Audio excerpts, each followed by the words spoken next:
Yet, so you guys are going to pull out your raw forms, and actually we'll give you the ARV, but then you're going to come up with how much your repair estimate would be, as well as what your offer would be, and then we're going to compare it. The investor whose house it is going to meet us there. Then we're going to compare it with what his actual rehab numbers are and what he actually did buy it for. So it'll be enlightening for you to see how close or far away you are on the real numbers. The second house we're going to go to, we're going to do the same thing, only that one is partway renovated, and then the third one is one that's completely renovated. Then we're going to go to lunch, and then after lunch we're going to run out and see a bunch of slow flips, because I talk about slow flips all the time, but a lot of times people have an idea in their head when you talk about a $20,000 house. The visual in your head is a lot of times different from what it actually is. They're not as bad as a lot of people think when you're thinking a $20,000 house or a $30,000 house. And so we're just going to go buy a couple of them and go through the numbers on them, and then we're going to go into some that are vacant, so you can actually see what they look like, the condition they are, what they rent for, and kind of go over the math. Because when you go over the math, Spray paint.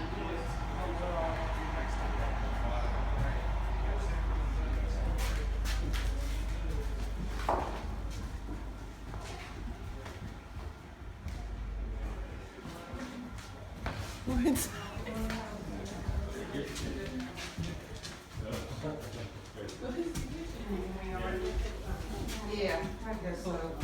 It's really turning out to be more than it looks like it was gonna be. Really, we're good. rehab estimate is This we had to buy sight unseen, like we were not able to get into the house, and it was a little competitive. So we a little bit overpaid for this house. At the end of the day though, our numbers were assuming a number of things in the house. We basically came up between 55 and 65 for this property. And 55, our number is a little bit high on our buy. If it's 65, and the unknown is stuff like this. You can kind of see how there's new layers of plywood all around here. Okay, kind of makes me wonder about if we've got a lot of issues underneath that. Yeah. So that's an example of that swing between 55 to 65. No. That's actually what I believe we're going to spend on this house. Don't tell the purchase price. So you guys tell him the purchase price, what you would pay. If it's 250 ARV, he's saying 55 to 65, so you can say 60 if you want. 55, 65 for what? For the rehab. Thank you. Yeah. So we'll go with 60 just to make life easy. Yeah. 103. So then you come up with what you would pay for the house. If you were on an appointment here and you made the offer, what would your offer be? I was 102, then I changed to 110 now. Oh, and there's another interesting thing. See on the door, you won't get this much, but I probably get it once a year, where the neighbor knows you bought the house and there's trees that they're hoping you're going to remove. In the nicest way, because you always want to have good relationships with everybody around here, okay? I take the tack of just like, oh, we'll see, we'll submit that to, the investors that are funding it, and kind of play good cop, bad cop, Virginia law is this: if you have a tree on your line and it has a big trunk over your neighbor's house, your neighbor owns their property line up to heaven, okay? That's it. So if they want to cut that limb, they can cut that limb, but you're not, you have no responsibility whatsoever to be trimming trees that are over their property line. It is, you own your property line up to heaven as far as trees go. And down. So like they can cut the roots out and the tree could fall on their house or your house. That's their choice.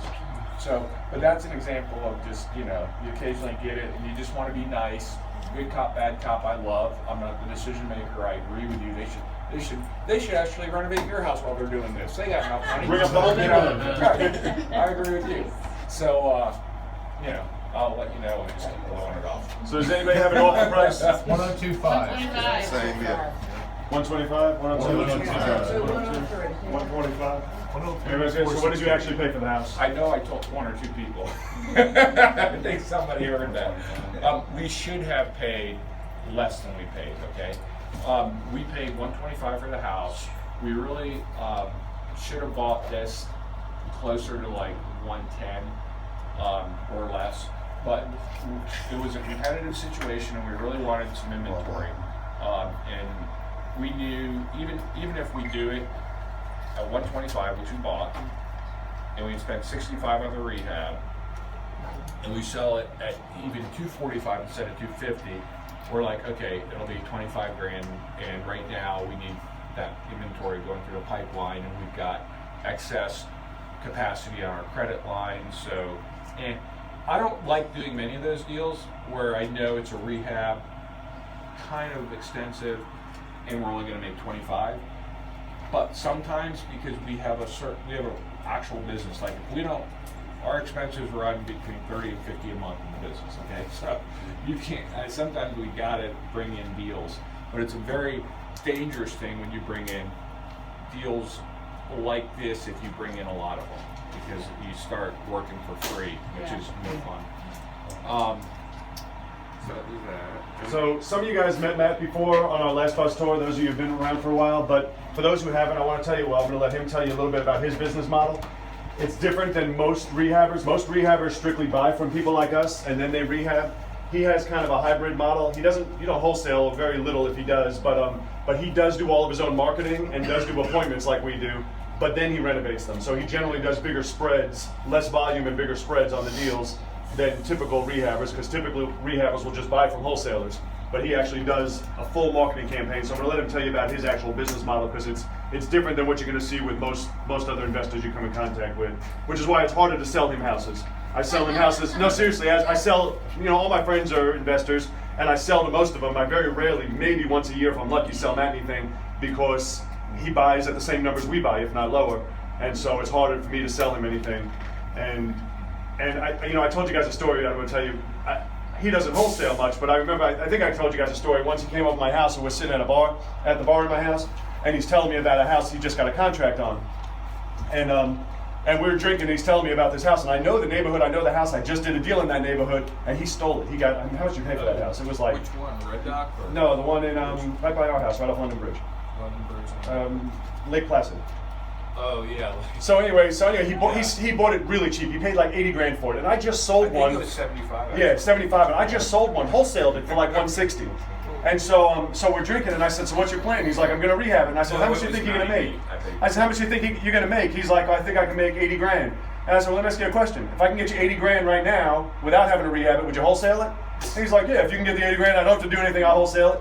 I found a buyer, sight unseen. I tried to mark up 10 grand for myself. I ended up, I couldn't get anybody in because he had a situation with the sellers where they wouldn't let people come through. So I only made 5 grand on it, but literally just for sending a text, and sold his house, and he made the same 80 grand he was going to make rehabbing it. Ish. Without doing anything but signing a paper. I made 5 grand on it, and but he doesn't generally wholesale, which is why he's not big into the wholesale arena. But go ahead, tell him about your business model. Well, it's really a lot, like you said, though. Rehabbers generally are going to be really good with construction. So like I said here, 55 to 65, and you said 40, there's a guy here, a contractor that was smoking, whatever. Okay, Yeah. I see you're a rehabber that has good construction knowledge and is going to be kind of on the scene, is going to come in 10,000 less than me all day long. Okay, all day long. Because they can.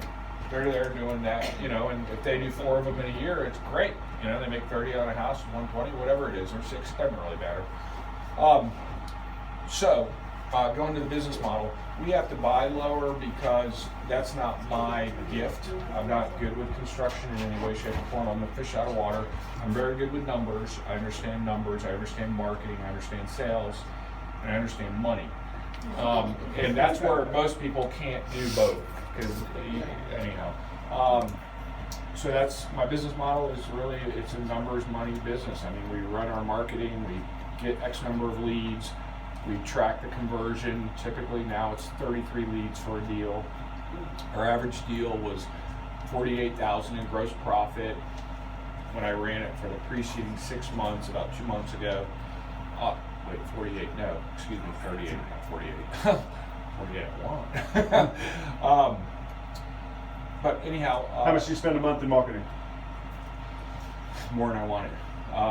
Last quarter, so the quarter, was, what did we run? September 30th. So July, August, September, we spent exactly $50,000 for that 3-month period in marketing alone. And that's not commissions or anything, that's marketing alone. Recouped? Hmm? Have you recouped it? Oh, that's a measured thing all the time. We don't like spend even like 5,000 without it being measured. What's the lead cost per everything? And that's what I was saying. Like, it's a little more complex, and you want to have a base model at this point. Of like, okay, here's where I'm at. Can I get 1 in the next 90 days? And can I, in a year, get 3? Or whatever your number is that you can believe. Because if you can't believe it, it's not going to work. And then once you've accomplished that, then you set another goal, and you start just kind of figuring out how it has to fill in behind to make sense. And then each year, you just set a believable stretch, whatever that is. I mean, so yeah, my model is really, it's a business. It's not like normal flipping. It's actually a business. And I don't care if we never flip a house the rest of my life. I mean, I just like, okay, what are we going to be marketing? How's the margins? How's that working? I do a lot of rental property like Scott because the numbers are really good. Sometimes we'll bring a property in and it's $32,000, something like that, and it's worth $75,000, and we can just get a land contract owner that gives us $3,000 or $4,000 down and $1,000 a month, and I'm like, these numbers are incredible. I want 100 of them, you know. So, does that help anybody, or is that what you were asking? Yep. And then one last thing: this particular house, where did the lead come from, and how did it come about? We do so much marketing. I don't really know exactly where this one came from, but we do track it. We have like 4. Was this occupied? We don't have 40. We have like 28 different phone numbers. So we track everything we do is on different phone numbers, so we can backtrack it all. Again, you can't spend that money and not account for So it. it's not like foreclosed? This house, I can tell you, was an estate situation. Okay. And after we bought it, like that week or within 10 days, the city of Virginia Beach called us and said, hey, we're getting ready to basically empty this house out and auction it off. And my office manager's like, no, you're not. There's a dumpster and it's being emptied out right now. And they came by and they're like, oh, you're right, you're cool. So the reason this lady was selling, even though it was in a estate situation, and here's a good tip. You want a good tip? Always check code violations when you're negotiating with a seller. Code violations are, you can just call the city and say, here's the address. Is there any active code enforcement cases? Because if we had just done that one step, we would have been like, okay, no, we're not doing 125. You know, and we would call the other guy. Because believe me, sometimes the sellers are actually kind of smart. And they're telling you someone else is coming and No, sellers lie. No. so, but if we had done that one little step, we would have known, okay, she knows the hammer's coming down and 105 won't close, so take it or leave it. They're protesting here in Virginia Beach.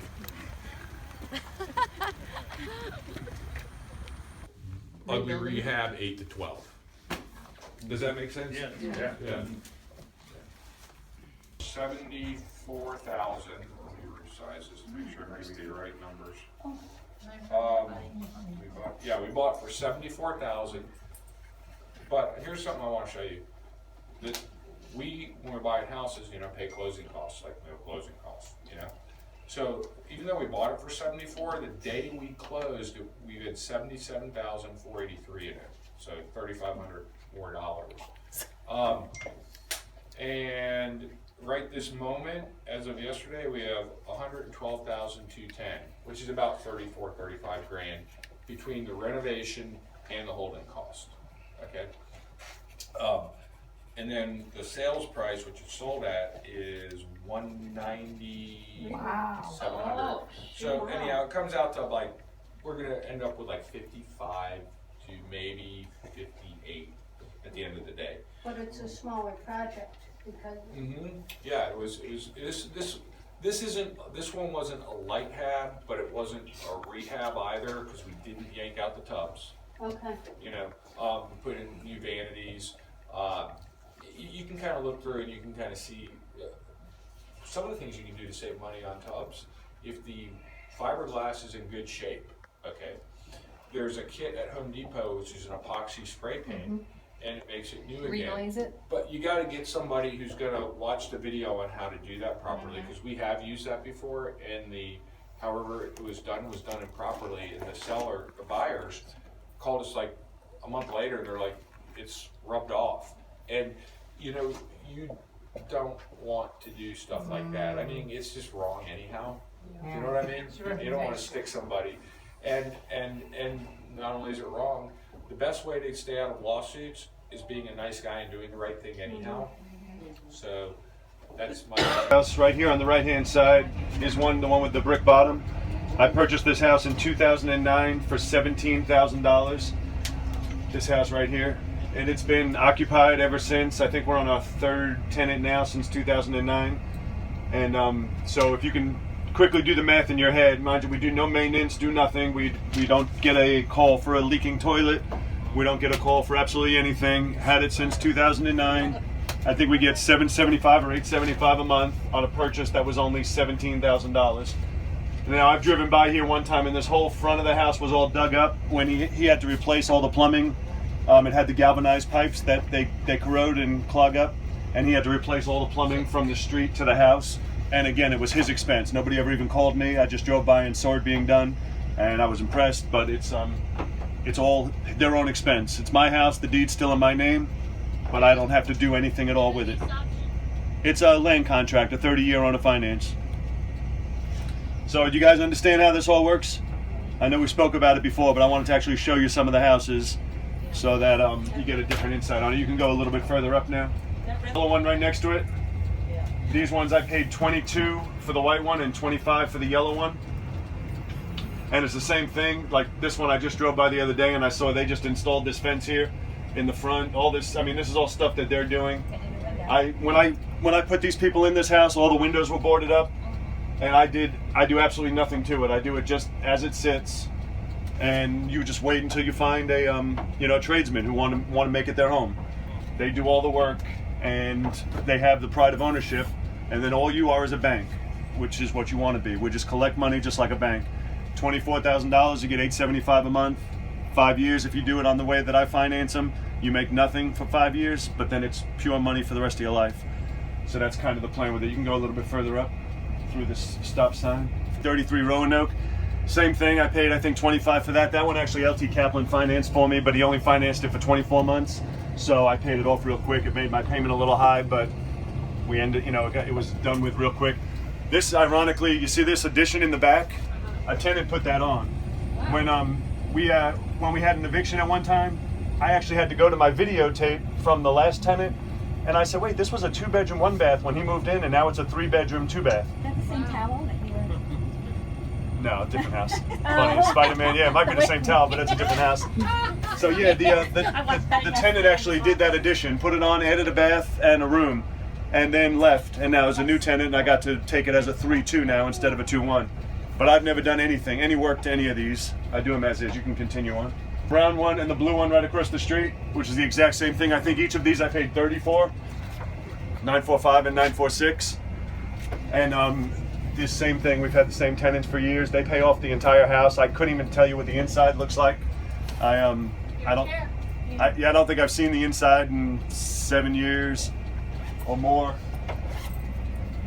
It just doesn't matter. I mean, I don't look at them as houses or rentals. I look at them just like ATM machines. They strictly just produce money. You put money out and they put money back. You can continue on.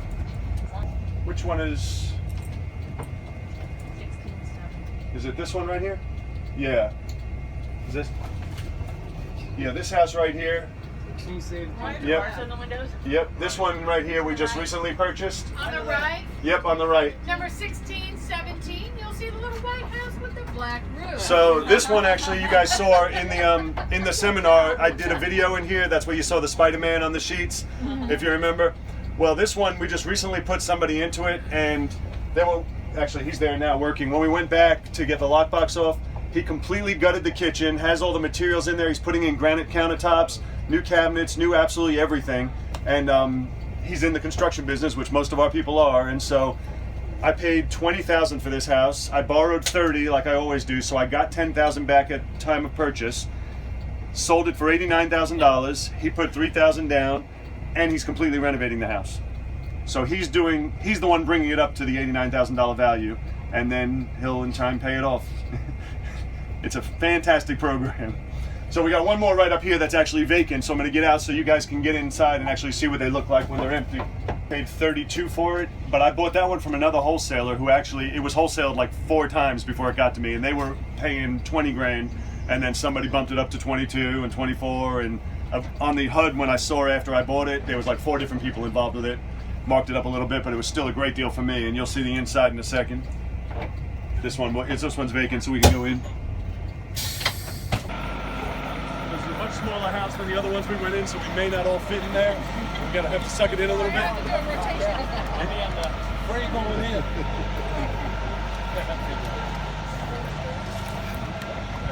Charge him coming back out.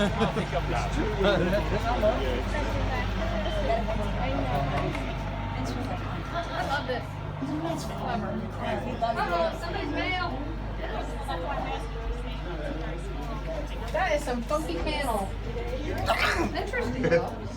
Yeah, that helps. You don't have to worry about reading. I saw you redid your popcorn. Yeah. So I wanted you guys to see it, so I don't know what you guys had in your head as envisioning a $30,000 house.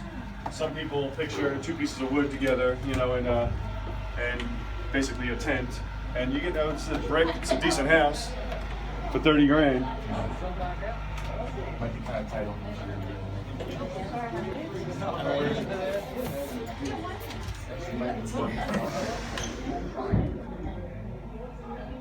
Come on, Scott, at least you got to take it. I'm trying to get out of his room. Jeez.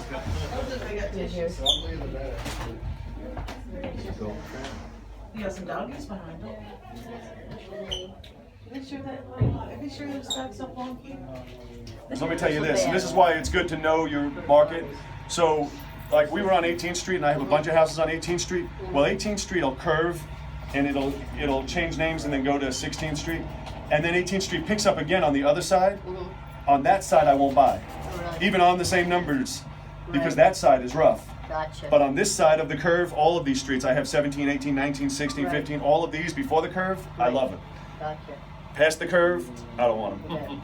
Even exactly. Sometimes people are like, it's only 10 grand, and I'm like, I don't even want it for 10 grand. It's more headache than it's going to be worth to me. Gotcha. So, that like when people tell me, oh, I got one and it's in the neighborhood you love, I can look at the map and I know if it's in an area in my neighborhood where I'll buy it, because I can see if it's within this section of the curve, I'll buy it. If it's on the other side, I say I'm not interested. Gotcha. So it saves a lot of time knowing where you want to buy. Yeah.